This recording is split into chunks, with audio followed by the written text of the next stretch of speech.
here we are at Trafalgar Square. Huge celebration. We're going to show you some of those visuals, but huge celebrations. A lot of Muslim people from across and also non-Muslims who are here, tasting some of the food, listening to the music, and this is all a big celebration about being Muslim in the UK. And that's why we thought we'll ask everybody this question. What is it like being a Muslim woman in 2014 in the UK and from the sort of South Asian community? Tell me, when I say those words, what's that thing that springs to your mind? Well, I think Islam as a religion, it traverses every country, every culture. And what's really nice now is that women are women and make their own choices in Britain. I think it's the most accepting country that, you can find. Britain is a very multicultural country, and I think there are a lot of opportunities for Muslim people in this country. Yeah. And do you agree with what your friend said here, that women can make their decisions for themselves, and is that true for all Muslim women living in the UK? It should be true for all women living in. But is it? It might. I can only talk from my experience and the way we were raised. Religion wasn't thrown down our throats. Yeah. We like our religion. It's formed who we are. We are British Muslim women in this country, and I like who I am. It doesn't prohibit me from doing anything. It doesn't stop me. I'm educated. I'm free to make my own decisions, just like everybody else is. How you interpret your religion is up to you. Okay. I want to ask you that. I mean, y'all are students growing up in this country, from the Muslim community. Tell me, I mean, have y'all ever? This is your own personal experience, or any of your friends? Is there the stereotype is that generally it's a very non-liberal upbringing, very strict kind of upbringing. You can't do this. There's a curfew time and all of that. Reflect for me. I mean, y'all are young women. Tell me a bit about that. Is that true? Are the stereotypes still I think living in this country, people expect that, but then they see like different people. They say, oh, these people from South Asia, and they think their parents are strict. But it just depends. Like, we've all got our freedom. What about your parents? Are they very strict? I think because we preach our religion and everything. We follow it, and I think it's fine. Yeah, and she said something really interesting. She said that Islam is not kind of pushed down our throats. Yeah. I mean, is that the case you find? I mean, not your own personal experience, but generally with your friends or other people, where it's very kind of you have to follow a certain kind of behavior at home and outside. I think a bit, but you research it yourself and you know what's right. It's not just religion and culture. Some people get confused, so they think the wrong things, whereas the religion in Islam is very different. This is interesting. The two are very different. Reflect for me a bit about that. I mean, the culture and religion, it's easy to confuse the two, isn't it? In the Asian culture, it's generally seen that you don't do this, you don't do that, you don't do the other. Yeah. Boys can do it, but the girls can't. Like what? Give me an example. Well, people turn a blind eye to boys going out drinking, boys staying out all night, boys can go to clubs. But a girl, no matter what religion you are, in the Asian culture, girls don't do that. Why not? Why can't girls do it? Do you do that? I was allowed to do whatever I wanted, within reason, and to make my own choices. And like most of my friends' parents raise their children with moral codes. Not necessarily religious codes, but moral codes, i.e. don't sleep around. Every parent will say that to their daughter. Don't get so drunk that you don't know what you're doing. Be good to other people. So culture and religion are two different things. Okay. Islam Let me take that to is that if you were to tell your parents, I'm going out drinking with my friends, I'm going to be late, don't wait for me, how do you think they'll react? No, that would not be allowed, because just generally, culturally, that's not something okay for us. But I think it's kind of good that they're more strict, just because what I notice, like other people from other cultures and other religions, they're a lot crazier, not to be rude or stereotype them, but they're usually more wild and they do things. Whereas my family, I'm close to them. I hang out with my family and my culture, and we're just sort of more tight-knit and we care about each other and we just sort of look out for each other. And about the religious aspect of this, I mean, do your parents often tell you that no, you must, pray, say a certain number of times a day, or you must do this or you must do that? Is that very much a part of your upbringing? It's actually not very much part. My mom will, I know how to pray, I know how to namaz, I know all that stuff, I do all that, I do therapy and everything. But she'll remind me, like, oh, did you pray today? Are you going to pray? She doesn't say, oh, go pray right now, or you're not allowed to watch TV. Yeah, you're allowed to do it, and I choose to do that stuff. Yeah, very Very interesting. What about your own kind of experience growing up and your upbringing? Was it, did these kind of religious elements, was that very much part of your upbringing? Religious elements were, cultural elements weren't really. I mean, we had things like Urdu mushairas, Yes. but Bollywood wasn't in our house, for instance. Okay. She's my niece. Okay, yeah. right. But for instance, now I work just off Tottenham Court Road, and I've just discovered a mosque there, Yeah. which is so welcoming, and women can walk in wearing whatever they want, Yeah. which I think is a completely new thing. Yeah. There are clothes in there and headscarves for you to pray in there. Yeah. And I'm going more, and it's my own decision, and my parents are quite pleased with it. And we but- fast. Yeah. You know, religion is a part of our family, but it was never thought. By the time you get to 18, your parents have done their job. Yeah. It's up to you what you do. You're the one that'll answer to your God. You know, so you interpret it the way you do. We try to be good people, and There's treat. that phrase. There's a expiry. No, there's an expiry date on when you can blame your parents for your upbringing. Expiration. Yes, you can't do that. Okay. But you're raised with certain moral codes. That's how you live. Yeah. Okay, let me ask you, because you mentioned about the headscarf, I mean, it's almost now almost impossible in Europe to talk about, women and Islam without mentioning the headscarf, because it's such a, politically, controversial subject. But let's keep the politics out of this. I want to ask you just personally, as Muslim women here in the UK, what is your perspective in terms of wearing the headscarf, not wearing the headscarf, the hijab? Tell me, I mean, what is your view? Well- Should a country's government be dictating to its people what they wear or what they don't wear, and how do you take it? I don't think the government or anyone should dictate what you wear. I mean, it's your personal choice. If you're not harming another person, then that's it. I'd say that everybody has a choice, and women have a choice. Yeah. And go on. I lived in She lived in Paris. France. Yeah. And I used to go to a library there. It's one of the most famous libraries there. And there was a really nice man there who said, we can't put money into mosques. Yeah. And I said, well, why not? And he said, well, these people are guests in our country. Yeah. And why would we fund that? Yeah. And I said, well, are you talking about French people? Yeah. You don't allow them to call themselves Arab Yeah. or Middle I want Eastern. to interrupt you there, and you repeated this phrase as well, right? These people, is that, how do you respond to that? I don't like that phrase. What do you mean, these people? We're all people. We're all humans. Who cares what color we are or religion? Yeah.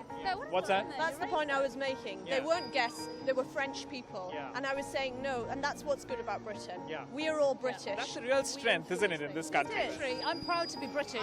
I'm a British Muslim. I wouldn't say I'm Asian. Yeah. Asian is the culture isn't that Yeah. big a thing for me, For me. but I'm Muslim and I'm British, and the two go together. Yeah. And I love this country. I love living here. I love it's very. And just this is more a discussion about choice, isn't it? I mean, it's about being allowed to do what you want to do. Islam says dress modestly. Yeah. I don't wear a headscarf, but I'm not in a miniskirt and I'm not flaunting myself. I'm dressed modestly. I go out. I do wear skirts. Yeah. We go out. We club. We go clubbing. We do everything that everybody else does. Yeah. But we're sensible. My We husband. don't drink. What's that? We don't drink. You don't drink. I don't. Very I don't- important qualification. I don't want my parents to watch this and think she drinks. I don't. I've never touched the stuff. Okay. Just want to qualify that. Auntie's not being a bad influence or Khala's anything. not Khala doesn't drink. She I doesn't don't drink. She doesn't drink. None of us drink. None of them drink. None of them drink.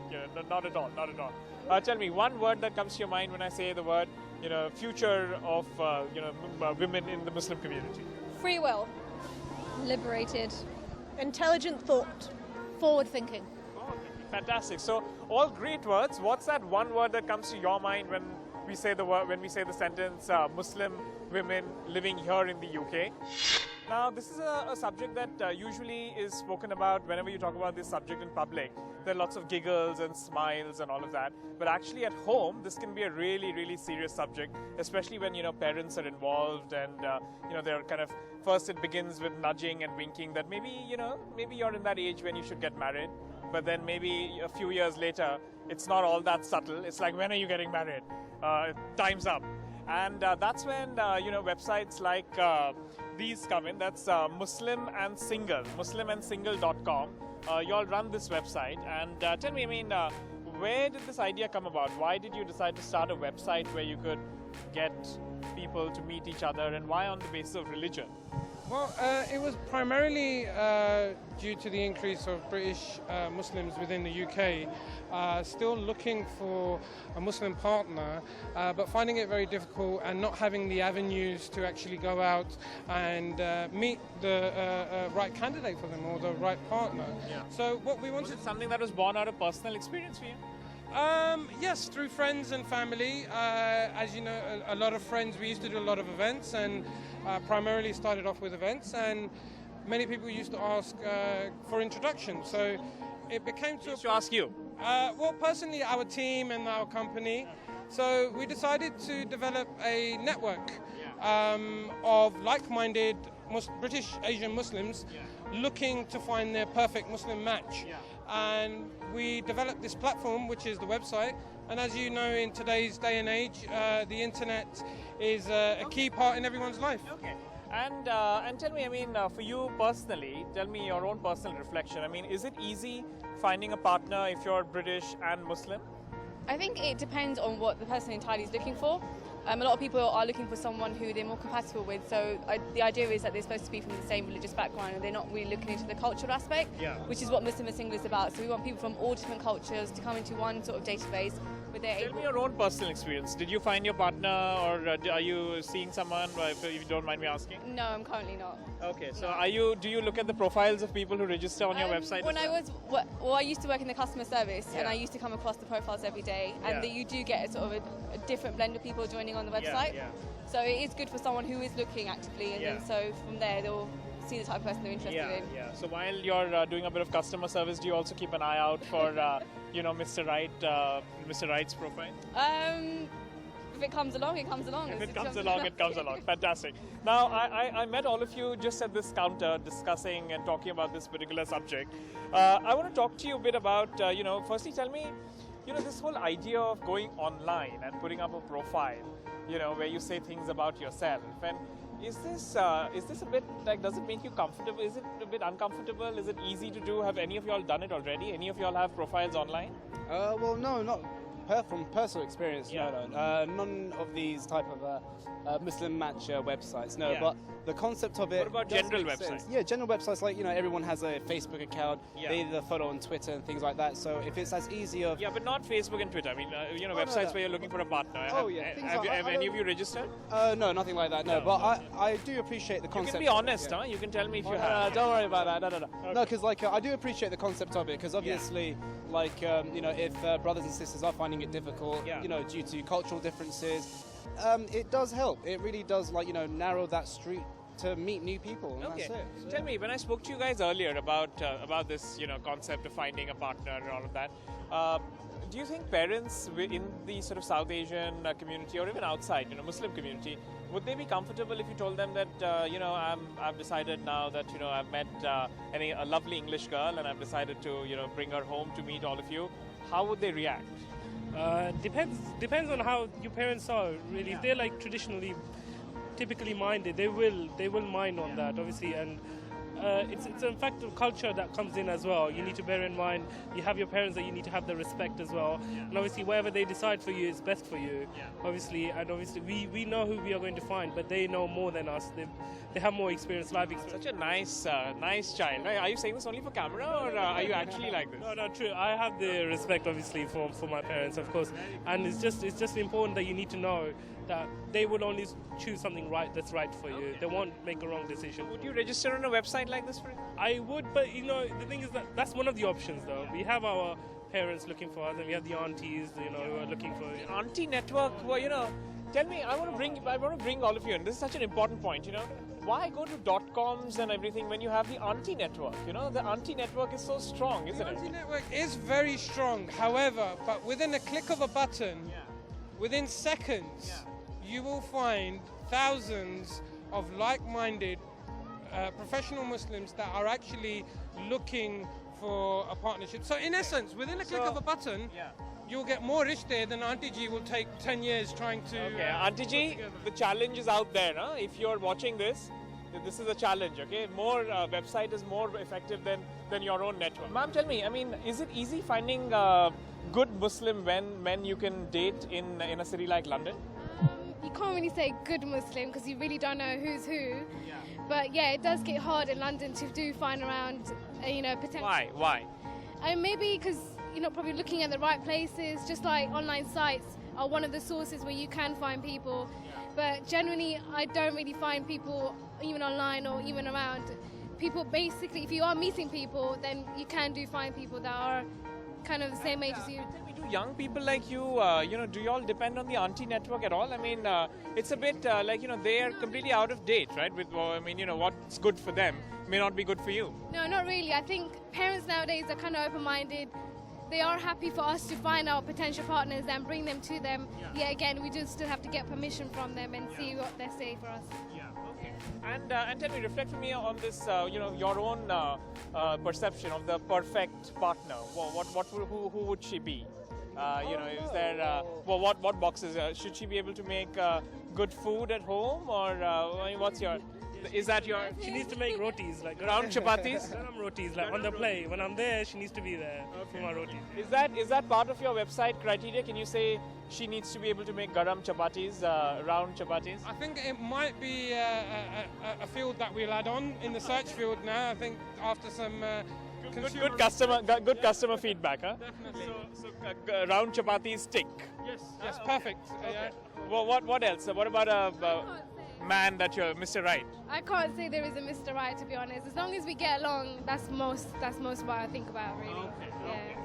Okay. But you're keeping your options open, huh? Keeping your options open. Okay. Why is this a Muslim thing? I mean, can't non-Muslims register on your website? We want to build a network where people who are from the same religion are ideally looking in the same culture, so we get sort of reverts, people who have grown up in a Muslim environment. So ideally in our religion we do want people to marry within the same culture, so that's what we try to inflict with Muslim and single. Yeah, who agrees with that? I mean, does religion dictate, or does it in any way influence who you choose to settle down with, or who you at least choose to date? Personally, I wouldn't say dictate, but it does influence a lot of decisions, both from the person who wants to get married and by the Why is parents. that? Well, it's just a lot of the times culture do come in, and that's one of the main things which causes a lot of differences. What can be done within religion and what is done during cultures. So doing it in a religious aspect, it kind of makes a non-Muslim girl may perhaps, she may struggle with a lot of what you do at home. That's true of all type of that's true with all types of religion, or even all types of culture, because the mentality will always be different. That's the thing. Okay. And do you want to add to that? I mean, is there? Yeah, it does have a different factor. If you are a different religion, different culture, it does bring a little bit of a conflict between families, between the couple itself, and then future-wise, it doesn't really sound right then.